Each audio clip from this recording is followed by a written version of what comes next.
গুড়িয়ে দেয়া হচ্ছে ধানমন্ডি ৩২ নম্বরের শেখ মুজিবের বাড়ি। ফ্যাসিবাদের চিহ্ন না রাখার ঘোষণা, বিক্ষুব্ধ ছাত্র জনতা।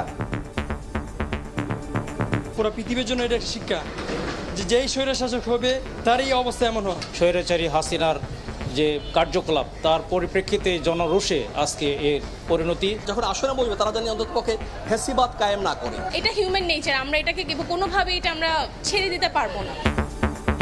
জেলায় জেলায় বুলডোজার কর্মসূচি। ওবায়দুল কাদের, হানিফ, হেলাল, তোফায়েল, সাদিক সহ দেশের বিভিন্ন স্থানে সাবেক এমপি, মন্ত্রী, মেয়রদের বাসভবন তছনছ।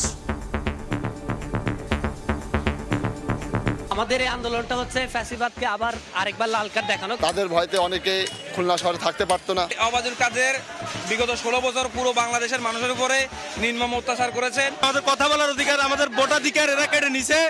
এখন জনগণের দেখতেছেন আপনারা, তাদের যে রাগের বহিঃপ্রকাশ এটা প্রকাশ করতেছে।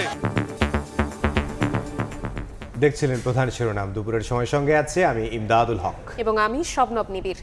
এবার অন্যান্য শীর্ষ সংবাদ। ধানমন্ডি ৩২ নম্বরের ঘটনায় ভারতের হস্তক্ষেপ আছে কিনা খতিয়ে দেখার পরামর্শ বিএনপি নেতা হাফিজের। নিষিদ্ধ ছাত্রলীগের বিচার দাবিতে ছাত্রদলের মিছিল। দ্রুত বিচার সহ ৬ দফা আদায়ে শহীদ পরিবারের স্বজনদের শাহবাগ অবরোধ, যান চলাচল বন্ধ।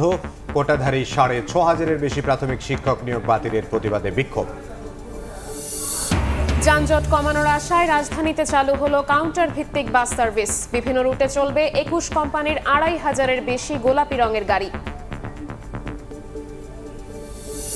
এবং বিপিএল ফাইনালের টিকিট নিয়ে কাড়াকাড়ি। মিরপুরের কাউন্টারে হাজারো মানুষের লাইন। কালোবাজারের অভিযোগ সমর্থকদের, নিরাপত্তায় পুলিশ, সেনাবাহিনী।